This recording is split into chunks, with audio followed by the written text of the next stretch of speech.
귀족 가문에서 태어난 여성 신비가이자 영성작가로 17세기 말 유럽의 종교적 격변 속에서 독특한 영적 목소리를 낸 인물입니다. 그녀는 당대 카톨릭 교회 안에서 일어난 내적 경건운동의 중심 인물이었으며 깊은 기도와 하나님과의 내면적 연합을 강조하는 신비주의적 영성을 실천하고 전파했습니다. 귀용은 매우 지적인 여성이었으며 어린 시절부터 종교적 감수성이 뛰어났습니다. 그러나 그녀의 삶은 평탄하지 않았습니다. 16세의 어린 나이에 원치 않는 결혼을 하게 되었고 이후에는 육체적 질병, 자녀들의 죽음, 남편의 사망 등 잇따른 고난을 겪었습니다. 이러한 고난의 시기 속에서도 그녀는 점점 더 깊은 기도와 하나님과의 연합을 추구하게 되었고 결국 완전한 자기 포기와 하나님의 뜻의 전적인 복종이라는 핵심적인 영적 길에 들어서게 됩니다.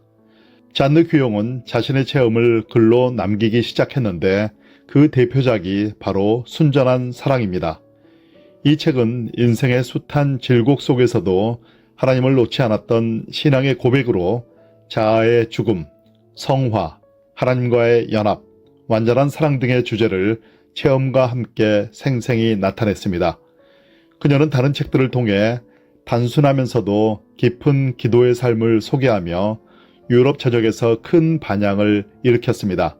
그러나 그녀의 영성이 교회의 권위를 위협한다고 판단한 당시 로마 카톨릭 교회는 그녀를 이단으로 몰았고 결국 귀용은 여러 차례 구금과 수감, 강제 추방 등을 당하게 됩니다.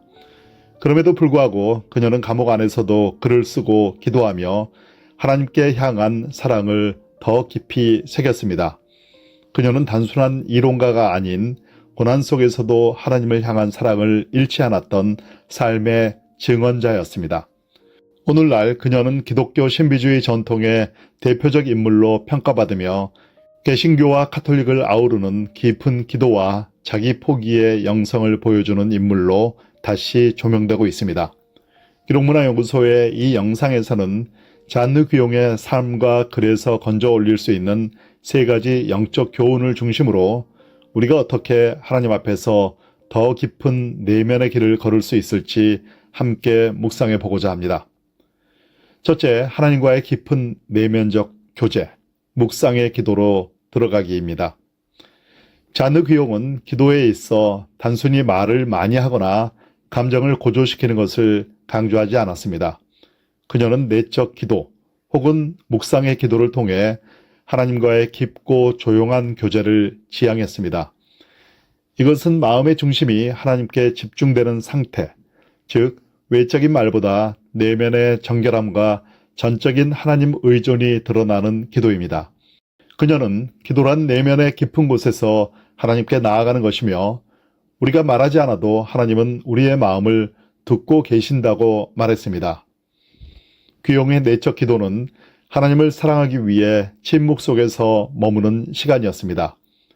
이는 단지 고요하게 있는 것이 아니라 하나님 앞에 전 존재를 맡기는 태도를 의미합니다. 예를 들어 어떤 이가 기도 가운데 아무 말도 하지 못하고 침묵 가운데 머물렀다 할지라도 그 중심이 하나님을 향하고 있다면 그것은 깊은 기도입니다. 이런 기도는 언어를 초월하며 하나님의 임재 가운데 머무는 것 자체가 기도가 되는 상태입니다. 오늘날 우리는 바쁘고 분주한 일상 속에서 침묵의 기도를 잃어버리기 쉽습니다. 스마트폰, 정보의 홍수, 그리고 끊임없는 활동 속에서 영혼은 피곤해지고 마음은 흩어집니다. 잔느 귀용이 말한 하나님 앞에 머무는 기도는 현대의 우리에게 아주 중요한 영적 훈련입니다. 아무것도 하지 않고 있는 것 같지만 그 시간에 하나님은 우리를 새롭게 하시고 내면의 질서를 다시 세워주십니다. 하루에 단 10분이라도 조용히 하나님 앞에 앉아보십시오. 말하지 않아도 괜찮습니다. 하나님을 바라보며 주님, 제가 주님 안에 있습니다 라고 속삭여 보십시오. 거기서부터 내면의 변화가 시작됩니다. 둘째는 자기 포기의 영성, 하나님의 뜻에 나를 내려놓기입니다. 잔느 귀용의 영성에서 핵심적인 요소 중 하나는 자기 포기입니다. 그녀는 하나님의 뜻에 자신을 온전히 맡기는 것을 최고의 자유라고 여겼습니다. 자신이 원하는 것, 계획한 것, 꿈꾸는 것조차도 하나님의 손에 맡길 때 비로소 참된 평안과 자유가 임한다고 믿었습니다. 그녀는 병으로 쓰러졌을 때도 고난과 비난 속에서도 이렇게 고백했습니다. 하나님이 허락하셨기에 나는 이 고난 속에서도 주님의 사랑을 발견합니다. 이러한 자세는 단순히 체념이 아닙니다. 오히려 그 안에는 하나님을 신뢰하는 강력한 믿음이 있습니다. 내가 내 인생을 조종하지 않아도 된다는 사실은 불완전한 것이 아니라 오히려 마음 깊은 곳에서 자유와 기쁨을 주는 진리입니다. 현대인은 자신을 통제하려는 강한 욕망을 가지고 살아갑니다. 계획하고 준비하고 성취하고자 하는 의지는 중요하지만 때로는 그 욕망이 하나님의 뜻보다 앞서가기도 합니다. 자느 귀용은 우리에게 말합니다. 하나님의 손 안에 잠기십시오. 거기서 쉼을 얻으십시오. 이러한 자기 포기의 영성은 겸손과 신뢰에서 비롯되며 우리가 진정으로 자유로워지는 길입니다. 오늘 나의 계획과 걱정을 잠시 하나님 앞에 내려놓아 보십시오. 하나님, 제 뜻보다 주님의 뜻이 이루어지기를 원합니다. 라는 기도를 진심으로 드려보십시오.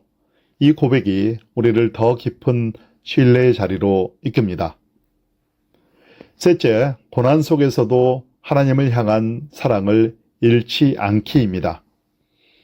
자느 귀용은 오랜 기간 동안 오해와 박해를 받았습니다. 그녀의 책은 금서로 지정되었고 그녀는 종교재판에 회부되었으며 감옥에까지 수감되었습니다. 그러나 그녀는 그 시간 속에서도 하나님을 원망하지 않았습니다. 오히려 더 깊은 사랑으로 하나님을 붙들었습니다. 그녀는 감옥 안에서조차도 찬양하며 이렇게 썼습니다. 나는 바위 속에 갇혀 있어도 주님의 사랑 안에서 자유롭다. 고난은 우리의 믿음을 흔듭니다. 하지만 고난 속에서도 하나님을 사랑할 수 있는가? 그것이 참된 신앙의 깊이입니다. 자느 귀용은 말합니다. 하나님을 사랑하는 것은 내가 이해할 수 없는 일들 속에서도 여전히 그분을 신뢰하는 것입니다. 그녀의 이러한 신앙은 수많은 이들에게 깊은 감동을 주었고 고난 속에 있는 자들에게 위로가 되었습니다. 우리도 삶의 고난과 이해할 수 없는 상황 속에서 하나님의 선하심을 의심하게 될 때가 많습니다. 그러나 그 순간에 자느 귀용의 고백을 기억해 보십시오. 주님, 이해되지 않아도 여전히 주님을 사랑합니다. 고통 중에 있는 지금 이 순간에도 주님, 저는 주님을 사랑합니다. 라는 한 문장을 마음속으로 반복해 보십시오. 그 고백이 신비롭게도 마음을 바꾸고 상황을 새롭게 바라보게 만듭니다. 이제 마무리하겠습니다. 자느 귀용의 삶은 세상의 성공과는 거리가 멀었습니다. 그러나 그녀는 하나님 안에서 가장 풍성한 삶을 살았습니다. 그녀는 내면의 침묵과 깊이, 자기 부인의 결단, 그리고 고난 중의 사랑으로 우리에게 이렇게 말합니다. 주님의 임재 안에 머무는 삶, 그것이 가장 복된 삶입니다. 오늘도 바쁜 하루 속에서 그녀처럼 하나님 앞에 잠잠히 머무는 시간을 가져보십시오. 그리고 삶의 중심이 다시 하나님께로 향하도록 기도하십시오. 자느 귀용이 남긴 짧은 문장 속에 그녀가 그렇게 추구했던 일생의 명제가 나옵니다. 이것을 오늘의 우리도 붙들어야 할 것입니다. 당신의 영혼을 그분의 손에 완전히 맡기십시오. 그분은 결코 실수하지 않으십니다.